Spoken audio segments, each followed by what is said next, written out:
Hello, spooky crew. Our tote bag drawing is officially closed, and we just want to say a massive thank you to everyone who entered.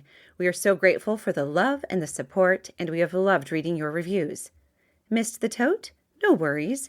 We're still sending out high-quality vinyl stickers while supplies last.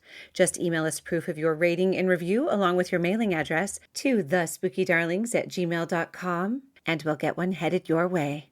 Quick promise, your address is only for mailing the sticker. No emails, no selling info, no funny business, just spooky gratitude.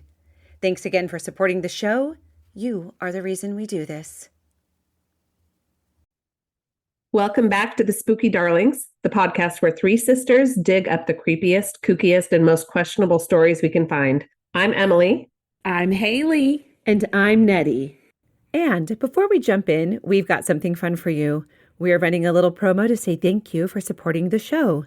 If you leave us a written review, we will mail you a free Spooky Darlings sticker for your water bottle, laptop, face, wherever you want to put it. All you have to do is write us a review on whatever platform you listen on, email us a screenshot of your review, or your username along with the platform you listen on, plus your mailing address to thespookydarlings@gmail.com.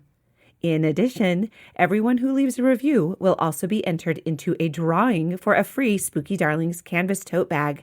It's our way of sending you a little spooky love. Now grab a drink, settle in, and enjoy our Colorado Cryptids episode. Today we're heading straight into the wilds of the Centennial State to chase down some of the elusive, possibly imaginary, definitely spooky creatures. That's right, we're talking Colorado cryptids. Colorado is crawling with creatures that may make you want to sleep with the lights on, or at least keep one eye open on your next hike. We each chose a Colorado cryptid that we want to share with you, so buckle up, Buttercup. It's gonna get weird. All right. Okay, I think that I love that. am happy to go first, if you Heck guys don't yeah. mind. All right, I started, when we were choosing our cryptids, I started with the Trolls of Breckenridge, and I was really excited. And then I found out that the Trolls of Breckenridge are actually just a sculpture that this artist made. And they had to, they built it by Breckenridge, Colorado. And then I guess that they had to move the sculpture because a bunch of neighbors complained because people were traipsing through their expensive neighborhood. But then I did another search that said that actually is a cryptid. And there's just not any information about it, because if you look it up, they're like, oh no, it's a sculpture. It's not a cryptid. It's just a sculpture. But people said that it was the Trolls of Breckenridge came over with a bunch of Swedish migrants, and they still live and hide in the Aspen area up in the mountains in the snow and live in caves. But there's nothing else about them other than that. So I decided to switch and do the Hatchet Lady of Red Rocks, also known as the Headless Hatchet Lady of Morrison County, also known as just the plain old Hatchet Lady of Morrison County. Oh. And this one was really fun to research. Okay, I'm going to take you guys to Red Rocks Amphitheater. And what I want you to picture is driving up in the mountains of Colorado, and you're not at the amphitheater, but you're close by, right? You can hear the sounds, the ambient sounds of music. The sun is setting. The rocks are red. They look like they've been painted with blood. Thanks for burying the lead, Haley. They look like they've been painted with red paint. Blood. And all of a sudden you're sitting there. Let's say you're two teens sitting in a car. It's a little lover's lane situation going on. And then out of nowhere, you see feet. And then above the feet, a tattered nightgown. And then above the tattered nightgown, and this is why most people don't call her the Headless Hatchet Lady, you see long, tangly gray hair, an old wrinkly face, and a yellow gap-toothed smile and wide crazy eyes. Baby. And this lady is holding a hatchet. And as far as we know, she's never caught anyone, but she chases kids that are up to no good, shenanigan type kids, up to shenanigans. She chases them, and then they end up losing her in all the stories. Oh my gosh. So she's slow. She's not a fast hatchet she's lady. old. She's very old. She's what we call elderly. I've seen some fast elderly people. So you said it's Lover's Lane. Is that the type of shenanigans you're talking about? Like Lover's Lane shenanigans? Or do you mean like pranksters? well, both. I was using Lover's Lane as my first example, but this cryptid or ghost or let's call her like a echo of a former living woman does not like it when people are getting it on. She also does not She's like, jealous. I don't know, I think she's more like, yeah, I will not have any of this in my land. She's also very much against kids, the youths who are out there like drinking or young kids up to shenanigans of, like pranking people. Tomfoolery. Tomfoolery. So she's got a puritanical belief system Well, I have that she wants to Impose. enforce with a hatchet. perhaps that is one of the theories. Hey, she's like teens are. I can't say it. Never mind. Too dirty. Yeah, we got to be mindful of our audience. You can tell us later. Just say it. We'll edit it out if you need to. I need to hear it now. She goes, teens are coming. Hatchet coming. Oh, that was good. That was funny. I will keep it. We might keep it. So Listen, Haley, you got to just say the stuff. we You had gotta already just say moved it. on from Lover's Lane, though, and onto just regular tomfoolery, like setting off firecrackers where you shouldn't be. I had to Oh. think about it, and I was like, tomfoolery, more like tomfeelery. Teens coming, hatchet coming. Feeler-uppery. Yes, Haley, I love where that took you. That was a Tomfooling aroundery. Yeah. that was a journey, and I'm glad we were along. So, Thanks. okay, I'm going to give you kind of some different theories and this is like one of those local legends where people probably since the 50s have been telling the story of the Hatchet Lady. Like they tell it to the grandmothers, tell it to their grandkids, mothers tell it to their children. People have heard it. They've all heard different stories of it, and it kind of becomes like it sort of grows and becomes legend. So other different people have different theories on the background. One of them is that she was a single mother of several daughters that were very beautiful and who were constantly pursued by men. And she would chase off men with the hatchet when they would come and try to court her daughters. That was one theory. Okay. And another theory was she was a widow. And when her husband died, she lost her house, lost her land, and went up and lived in one of the caves around the Red Rocks outside of in Morrison County. Oh, and lost her mind, it sounds She like. lost her mind. She lost her house, lost her mind. She went up and lived in one of the caves, and she would go out, and for warmth, she would have to collect firewood. So she would go out with her hatchet. And a lot of people just say, so really she was just collecting firewood and really wasn't meaning any harm, but it's just a very scary picture of this woman with a hatchet, like in a bedraggled nightgown and with long stringy hair and yellow teeth. Very scary. Yeah. Another theory said that she was, as she traveled to the Colorado area, her husband left her and her child. So she was left a single mom, and then she ended up being destitute and going up and living in the caves, and she was chasing people off with a hatchet to keep them away from her. Yeah, she's like, hey, stop bothering me. According to the locals around in Morrison, I think it's a city and a county. I'm not quite sure. I think it's the city of Morrison. The county might be a different name, but it's the town near Red Rocks. She does not like men in particular. She will hassle women that are up to no good, but there's a chant that you can do that, like young groups of teen girls would get together and do a chant to try to summon the Hatchet Lady to do harm upon men who had bothered them or something. Yes. And I couldn't find the exact chant, but it starts with Hatchet Lady, and then it was something like "Do your thing." It wasn't "Do it, lady." Oh, do it, lady. Hatchet lady, Hatchet lady, Do it, lady. But that was that's like something that teen girls say you can summon her, and then something bad will happen to whatever man you're picturing. Like, for example, his brakes will go out on the way home, or he'll lose his job, or just like Stub basically his toe and lose a toenail. he might do that. Ooh, So dark. it's You took it to such a something- dark place, Haley. That's bad. Yeah. A toenail. So it's kind of, I don't know, it's like one of those campfire tales, but it actually comes from real origins, because the Hatchet Lady, it turns out, was a real person. She is buried in the cemetery in Morrison County. I think her name was Caroline. Her last name was definitely Johnson. So we're going to call her Mrs. Johnson. And Mrs. Johnson had a homestead and had a ranch in Morrison County right near the Red Rocks, which would become the amphitheater that we all know and love today and wish we could go to. Yes. Right? And then along comes this other man, and his name is John Brisbane Walker. And Walker came in and he bought the ranch next to Mrs. Johnson's, next to the Johnson Ranch.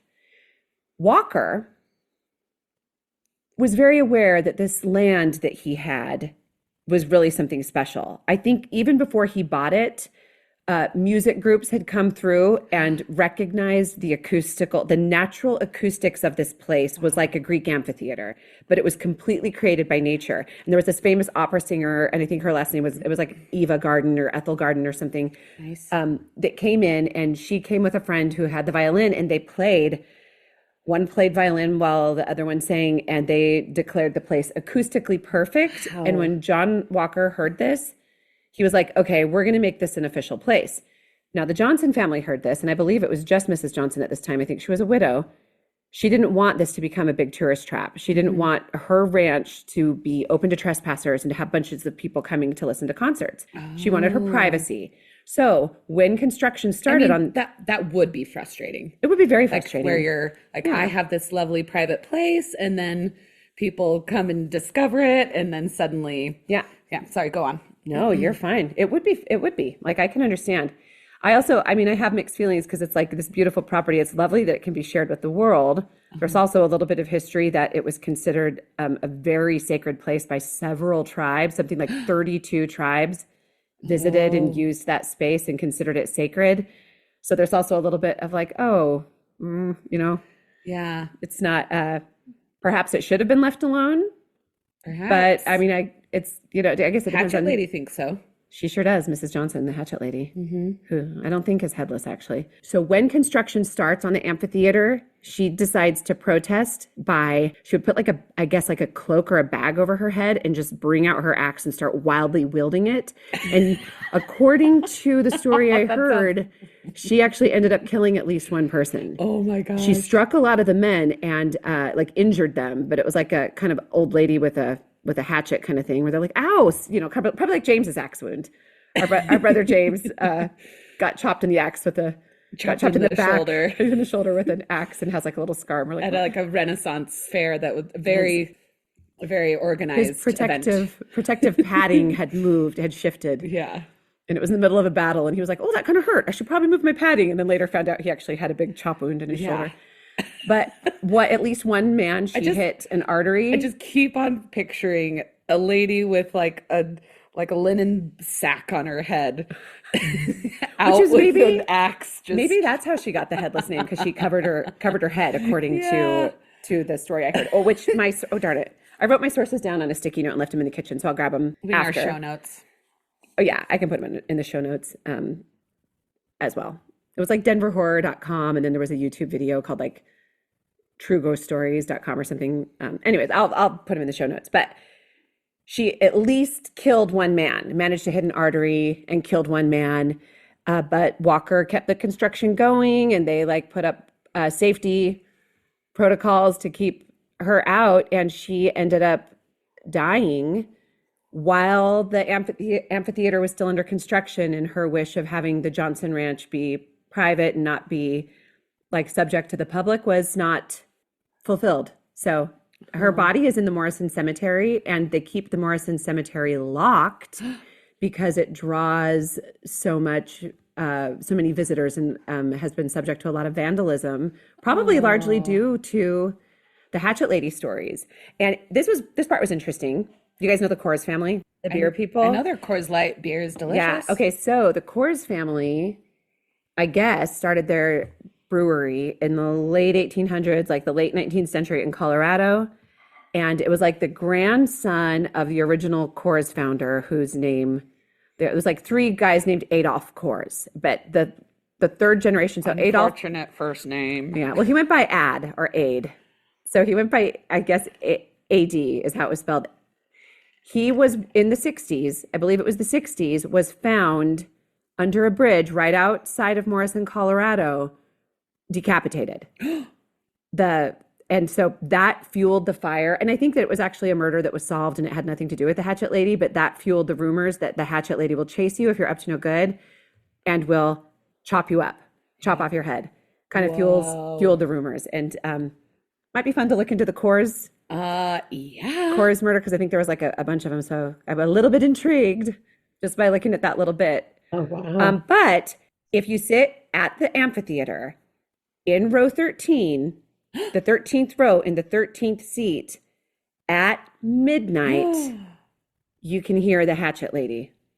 What does she sound like? Does she scream? Just says you can hear her wailing. Hear her wailing. And then another person said it was actually row 11, seat 11 at 11 p.m. So I would try both. Yeah. Okay. Okay. Yeah. Start row 11 at 11 p.m. and then Yeah. at midnight move to row 13. Oh, yeah. Too And bad there's not 13 p.m. floating, 13, it's called 1 p.m. Military time. Stupid. Oh, 1300. 1300. Yeah. We did it. Except for it wouldn't be 1300. It would just be 1300. Thank you for listening. We did it. No, I have one more thing to say. Also, I'm almost done. Also, around the same area where the Hatchet Lady has been seen, and some people say, they usually say she's just wielding a hatchet, carrying it over her shoulder, or she'll run at you swinging it, but doesn't make contact. It's like she's now clearly a ghost because Mrs. Johnson died. Yeah. People have also seen an old miner, the ghost of an old miner, walking around the same area where the Hatchet Lady is seen. Also, the ghosts of Native Americans in traditional gear doing traditional dances have been seen, which I think is really cool. That is interesting. All in the same area. So like when they say it's a really like powerful place. Yeah. And I've heard like from people that have gone to concerts there that it is just, it's considered to be the best outdoor theater, like wins the, like there's just not a better one. I mean, I've been to some cool ones like the Gorge. The Gorge. And The Gorge is incredible. the one down in St. George is really cool. Called just with the T. Tuacahn Is beautiful, and I'm assuming is very similar because it's like the acoustics. It's like the natural acoustics. But I think that maybe it's just a place that kind of breeds paranormal activity. But one thing everyone says is that it is not a nice ghost. The Hatchet Lady is not friendly. She is malicious. If you see her, you should turn and run. That's it. That's the Hatchet Lady. Oh my gosh, Nettie. Red Rocks. That's a spooky one. Oh, that was cool. And I already sent you some pictures, and I'll send you some more. Or I put them in the sister chat. Okay. For our Instagram, you'll see. Who's next? Okay, I'll go next. So I am sharing with you the story of the Vampire of Lafayette, Colorado, which I have to say was super hard to research on Reddit because there's a vampire in True Blood called Lafayette. Yes, yes, So there is. everything that you search about the Vampire of Lafayette is like fans gushing about how much they love the character Lafayette in True I Blood. wondered when you chose the Vampire of Lafayette, my first thought was, oh, I wonder if that's who the vampire from True Blood is named after. That's what I wondered to myself. No, because Lafayette is the city in Colorado. So that the name of the actual man, so there was a man named Todor or Theodore or Fodor. That's like all three names are connected with this man, and his last name is Glava. Todor is our sister-in-law's father's name. Theodore is our my Bulgarian son's sister. name. Yes, so many connections. Look at this. And we don't have a Fodor yet, but maybe we'll Maybe get a puppy, one. maybe a dog. Next puppy, yes. So he was a Romanian immigrant from Transylvania. He arrived in Lafayette, Colorado in the early 1900s, where he found work as a coal miner. He was tall, he was pale, he was thin, he had dark hair. He was often covered in soot because of his occupation as a coal miner, and he would make conversation with people about his wife and daughter that he left behind in Romania to come and try to make a better life. And I imagine that he would tell them about his daughter in that Transylvanian accent. I bet. So, as you'll recall, Transylvania is heavily associated with vampirism. Bram Stoker's Dracula was released in 1897. So this was, after that book was released, which kind of like stirred interest in that. It's also where like the area that Vlad the Impaler was supposed to be from. Ooh. He's a bad man. So in December of 1918, Todor passed away from the Spanish flu epidemic. So he was age 43. He was buried in the town Potter's Field, which is the pauper section, because he was too poor to really be able to afford. But strangely, he did have a gravestone there. A lot of the times in the Potter's Field, they didn't have cement gravestones, but he did have a cement gravestone. He was buried next to another Romanian man that was not a relative of his, but it was another Romanian man that died a few days after he died. And the headstone is inscribed with the word Transylvania and the Romanian word for rose, which is Trandafir. I'm probably not pronouncing that correctly. Oh. Whoa. So findagrave.com has his obituary that was printed in the Lafayette Leader. It said Theodore Glava, an Austrian. So this was at the time of the Austro-Hungarian Empire. So Transylvania, Romania was part of that whole empire. So they called him Austrian. Theodore Glava, an Austrian miner employed at the Simpson mine, died suddenly Wednesday morning following an attack of influenza. He had so far recovered as to be uptown the evening before his death, but suffered a relapse. He was aged 43 years and is survived by his wife, who is in Austria. Burial will be made this afternoon. Oh, whoa. Oh my gosh. So that was his grave his obituary that I found on findagrave.com. So the legend has it that townspeople were suspicious of Todor, probably because of his accent and the place that he was from, and believed him to be a vampire. So the legend has it that he was handsome. Say it again. Was he handsome? I mean, all I know is that he was tall, dark, and pale. So if you're into that kind of thing, he was probably handsome. He sounds emo. Yes.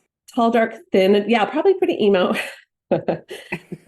Townspeople, according to legend, were suspicious of Todor and believed him to be a vampire. So the legend says that he was exhumed. They dug up his body and found blood at the corners of his mouth, and that his fingernails were long, but not just long, but they were also pointy. So this is Oh, so he was a vampire. So they thought he was a vampire, and according to legend, they drove a stake made of juniper through his heart to ensure that he would not rise from the dead and bother. But wait, don't fingernails grow after? Isn't that something that keeps growing? Yes, it is. Oh, you're going to get to that? I mean, there are lots of things that people didn't really know about how embalmed bodies would decompose because he had been embalmed. So yeah, they interpreted these things that could have just been explained away as vampire signs. They said that his fingernails were pointy. I don't know if that means that they were like filed to a sharp point or if they just were long. Right. But and like sometimes, people don't necessarily accurately record history. So they interpreted these as vampire signs and drove a juniper stake through his heart and reburied him. And then as time went on, a juniper tree grew up out of the grave right where the juniper stake had been staked through his heart. And oh my gosh. That's really scary. Also, cool. Rose bushes grew up at the place where people claim would have been from his fingernails. So juniper bush grows from the stake in his heart. His long fingernails grow rose bushes. Wait, I'm sorry. They clipped his long fingernails? I must have missed that. Oh, they did not clip them. I think all I know is that the legend says they drove a stake through his heart. Oh, okay. Okay. So, wow. There have since been reports of apparitions. People will see what they describe as a tall, thin, shadowy figure in a dark coat. Sometimes they say he has red eyes near midnight, near the gravesite. Is he wearing a hat? So these visitors, he is wearing a hat. Is it the Hat Man? You know what? I don't know if he's wearing a hat or not. I can't confirm or deny. Okay. So as I said, like when you're searching, I love to see if people, when there are these reports of apparitions, I love to see if people on Reddit, because that's like such a fun place to see people share their experiences. It was tricky to find people telling their tales because it was also diluted with all the True Blood stuff. Mm-hmm. But I did find a couple of people. One Redditor described visiting the grave, and they said, people say he walks around the cemetery and is seen as a tall, thin, lanky man. in what appears to be a black suit and hat. So this person did say a hat. Ooh. Okay. The original description that I read didn't mention a hat, but this one did mention a hat. As my cousin and I were there, I looked across the graveyard and watched a tall, lanky man in what looked like a black suit and hat walking on the other side of the cemetery. He walked towards the front, walked behind a tree, and never reappeared on the other side. He was gone. I know without a shadow of a doubt that I saw him. I watched him for a couple of seconds before disappearing behind the tree. Still wonder, though, if I was just seeing stuff. This person also spelled B4 with a B and a number 4. So, Ooh, so I don't know if that erodes their credibility. so they're like 20,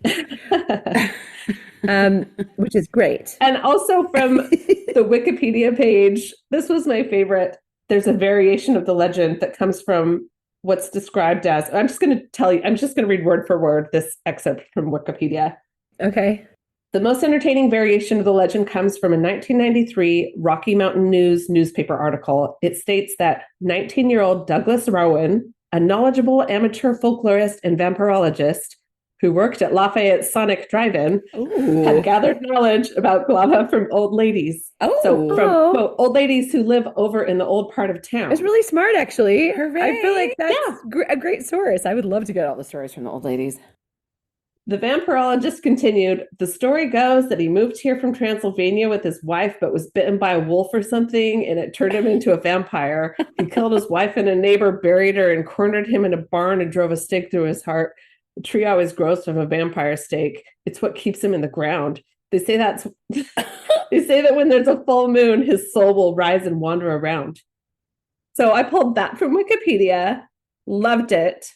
Totally inaccurate. So what I'm hearing, we are going on a full moon. Yes. To Lafayette, Colorado. to see Vlad. Todor. No, Todor.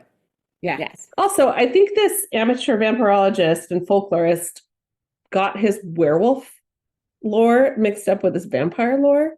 Well, they are intertwined, as we know from Twilight. Oh, that's true. That's true. And from True Blood. And from, yes, that's true. They're intertwined. I maybe this has been a long intertwining that that is just finally coming to light. Yeah, could be. I trust this Sonic drive-through kid. Yeah, Believe him, and I'd like to go to Lafayette And go to the Sonic drive-through. Let's do it. Let's visit the Sonic. Yes. So yes. So people do visit. They leave trinkets, they leave flowers. Like his grave is kind of like it's a popular site that people like to go visit. Tourist. Records do show that Glava died of the Spanish flu. Likely. He did not have immediate family in Colorado, so this Douglas Rowan kid that worked at Sonic was incorrect on that part. Douglas. His wife and daughter were still in I don't know, Romania. those old ladies might actually know what's up. Maybe it was a cover. They're like, what do we say? What do we say? We can't say he was a vampire. People are going to freak out. Let's just say he died of Spanish flu. Well, also, historians are saying that there's no record at all of him being exhumed or actually being staked through the heart. That vampirism, like the whole vampire element, kind of came to be a popular tale in the 1950s, which was much later, over 30 years after he was actually buried, and probably came just from the fact that he had Transylvania on his tombstone. I think that maybe the people that were in the know finally felt comfortable telling the story. Maybe 30 years passed, you're like, I think everyone's dead that could kill me. Yeah. Everyone. Maybe. So some historians kind of compare it to like those like cautionary don't be out after dark tales, kind of like La Llorona, like we have those for a reason. La Llorona will kill you. Yeah, so. Careful, right? So you shouldn't be out after dark.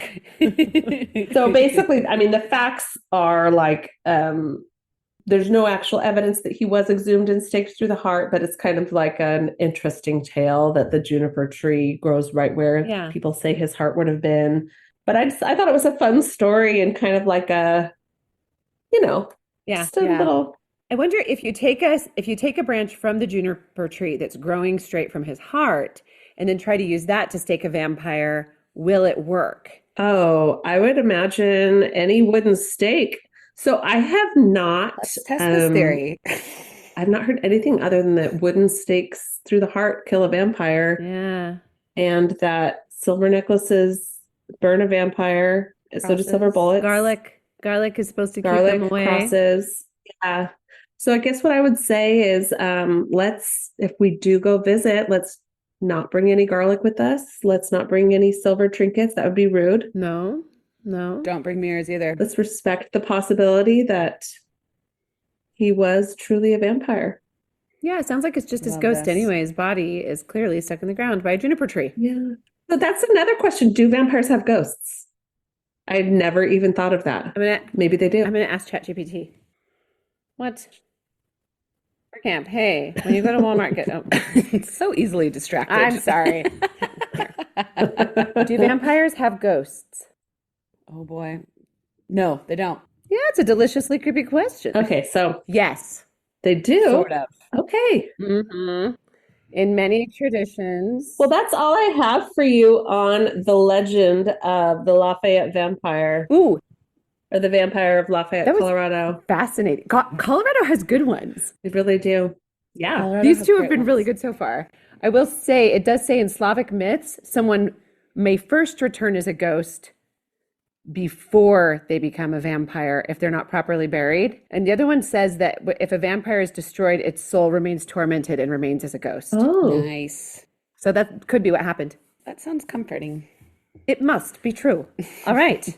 I mean, I love that one. That was really good. Thanks. I liked it. All right, Haley, what do you have for us? Okay, so mine is Tommyknockers. And who are they?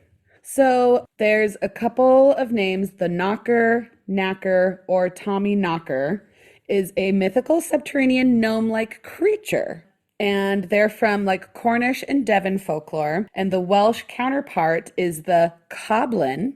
It is closely related to the Irish leprechaun, Kentish cloaker, and the English and Scottish brownie, which the English and Scottish brownie, it just kind of reminds me of the little brownies from Willow. You guys remember? Yes. The best movie ever. Uh-huh. Val Kilmer. Yes. So it is a little person around 2 feet tall and a disproportionately large head with long arms. And so these specific ones in Colorado's haunted hills are said to haunt the underground mines, sometimes wearing tiny miner outfits and knocking on the walls. Oh, that's cute. Well, maybe. So, I don't know if I want to go into a mine in Colorado. so what they're said to do is commit random mischief, such as stealing miners' unattended tools or food. And so it can be said that the gnomes can lead you to treasure with like messing with you just a little bit, or to complete disaster. I'll probably be like, keep coming through this tinier crack. You'll be able to get out. There's gold in here. Trick. So it's said that before like the big mining corporations, if you left the Tommyknockers like little presents, they would help you find the gold. But as the smaller mining companies turned into big mining corporations, they were said to lead to more disaster.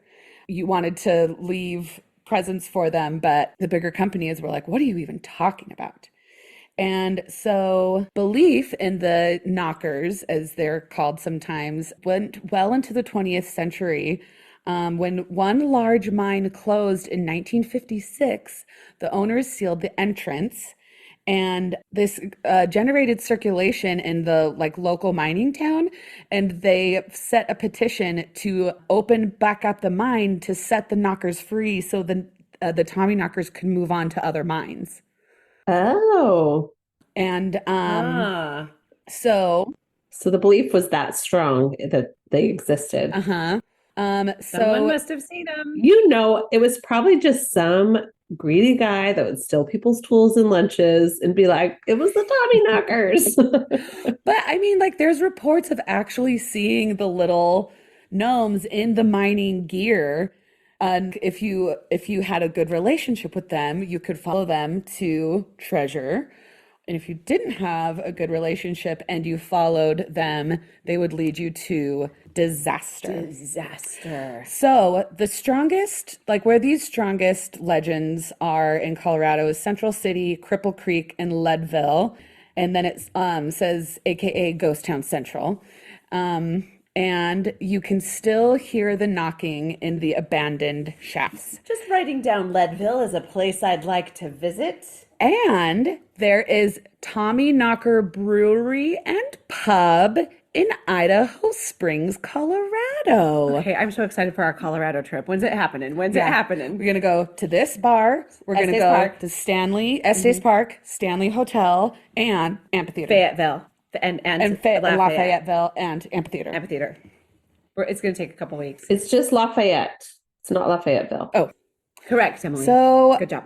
I know that wasn't a whole lot on the Tommyknockers, but That is really crazy. Isn't there a Stephen King movie or a Stephen King book? I think About Tommyknockers? Stephen King wrote one called there Tommyknockers. is. There is. I never saw read it it. in Also- my notes, but I forgot to put that down. And I think it's a movie. My notes, my sources will be in the show notes. I believe Tommyknockers. Do you wonder if Radiohead wrote about subterranean homesick alien and it was about the Tommyknockers? What? That Radiohead song I don't. called Subterranean Homesick Alien? You guys don't know it. Never mind. Why don't you sing No. a little bit for us? Actually, you can't. We don't own the rights. Darn it. The Tommyknockers. Okay. Is it a movie and a book? Find out if it's a movie. And let's commit to watching it sometime. Okay, sounds good. Is it a movie? Just a book. It looks like. I would read the book. Oh, yep. It's a movie. Stephen King's. Oh, 1993. Okay, 1993. So we've got to go to Leadville.